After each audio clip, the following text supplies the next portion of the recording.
Metroid Prime 4 is bad.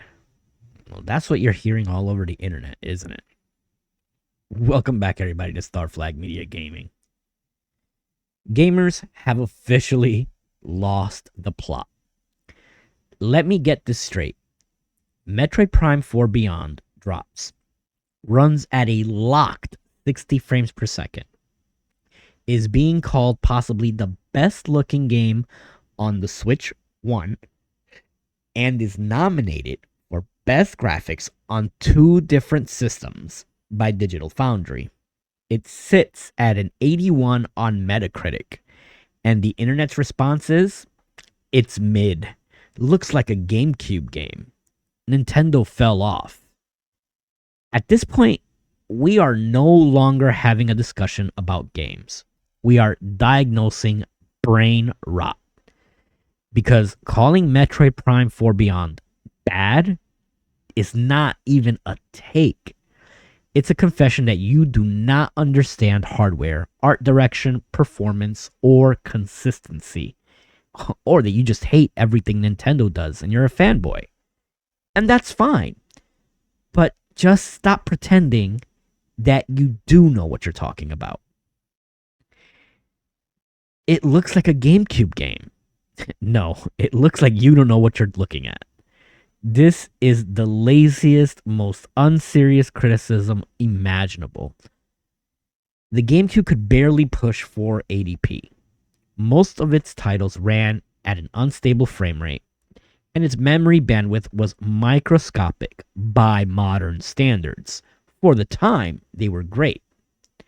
Meanwhile, Metroid Prime 4 Beyond is running at 1080p and 4K, locked at 60 frames per second or 120, using modern lighting models, volumetric fog, real-time reflections, dense geometry, zero loading stutter. If you think the GameCube could handle this, then congratulations. You have confused clean art direction with weak technology. Nintendo has always favored readability, contrast, and silhouette over muddy photorealism. That's not regression, that's discipline, that's art style. The funniest part, if this exact game had launched with the PlayStation Studios logo on it, the same people would be calling it stylized realism and writing essays about how art ages better than fidelity. Digital Foundry already ended this debate and you're just ignoring it. This isn't just speculation. This isn't fan cope. Digital Foundry outright said the Switch 1 version is possibly the best looking game on the system. Not one of, but possibly the best. And that version is locked at 60 frames per second. Now let that sink in. Nintendo released a late generation title on an underpowered hardware that still embarrasses games running on systems 5 times stronger, purely through optimization and restraint.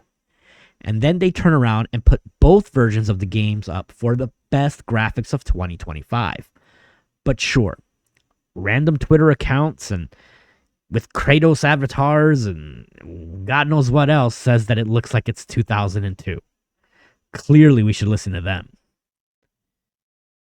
The Metacritic 81 problem. When excellence becomes the baseline. Here's where the mask really slips. Metroid Prime 4 Beyond, at the time of this recording, has an 81 on Metacritic. That is a good score, a strong score, a score most studios would kill for, because Nintendo made Metroid Prime, Mario Odyssey, Breath of the Wild, Tears of the Kingdom, and Prime Remastered. Suddenly, an 81 is treated like a failure. Nintendo is the only company where being an S tier and consistent actually punishes you. Here's the funniest hypocrisy. Ghosts of Yotei at this time of the recording also has an 81 on Metacritic.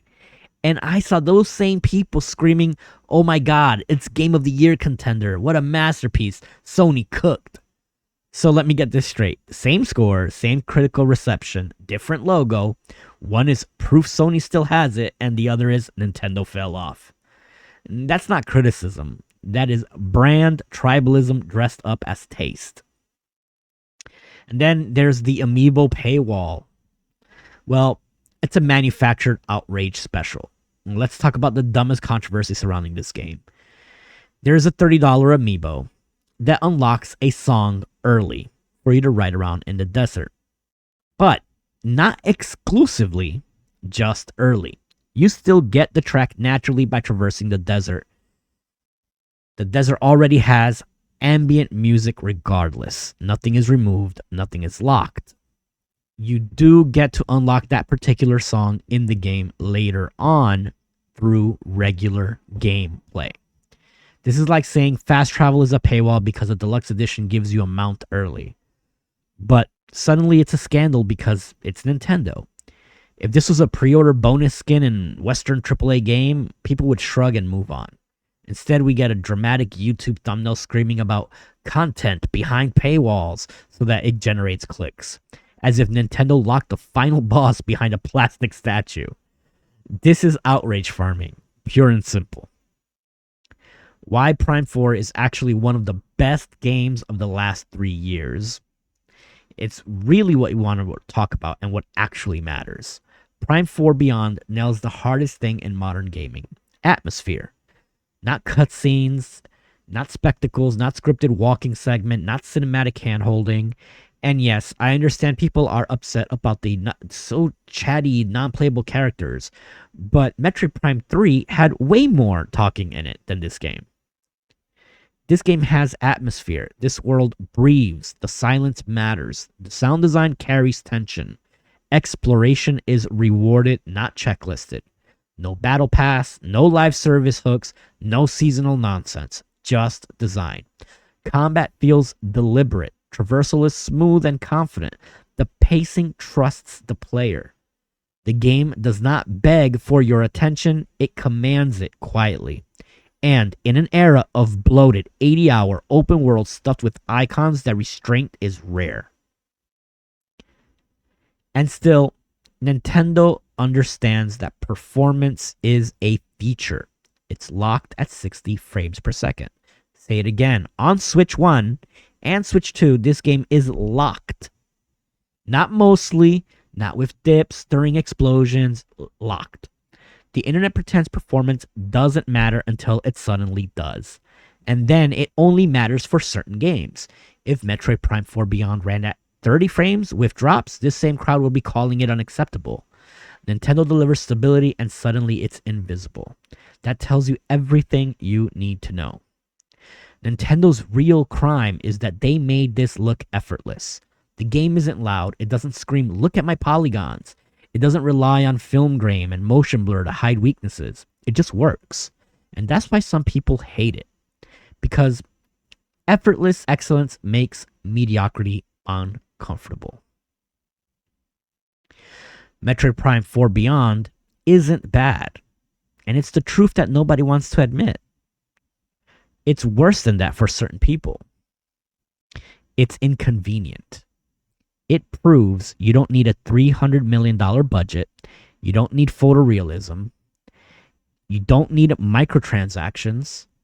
And you don't need live service hooks to make one of the best looking games of the generation. Not just looking, but just one of the best games of this generation. And that threatens a lot of narratives.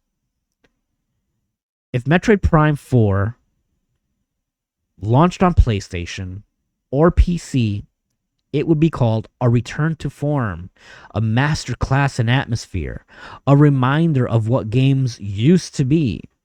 But let's face it, because it's Nintendo, and the flavor of the month right now is to hate on Nintendo, basically because nobody really wants to say the quiet part out loud, is Nintendo won the console wars through exclusivity and to being their own thing, doing their own thing. But because it is Nintendo, and because it's Metroid, because expectations are literally impossible, suddenly excellence is treated like failure. And somehow an 81 on Metacritic is bad now. Locked at 60, that's ignored, and best-in-class visuals are dismissed. And that's not critique, that's entitlement. And Metroid Prime 4 Beyond will age better than most of the games people are praising right now. Save this take. Come back in 5 years. History is already on Nintendo's side. Leave a comment down below. Let me know what you guys think about Metroid Prime 4 Beyond. Am I right? Am I wrong? Like, share, comment. As always, I want to thank you guys for joining me here at Starflag Media Gaming, and I will catch you guys in the next video.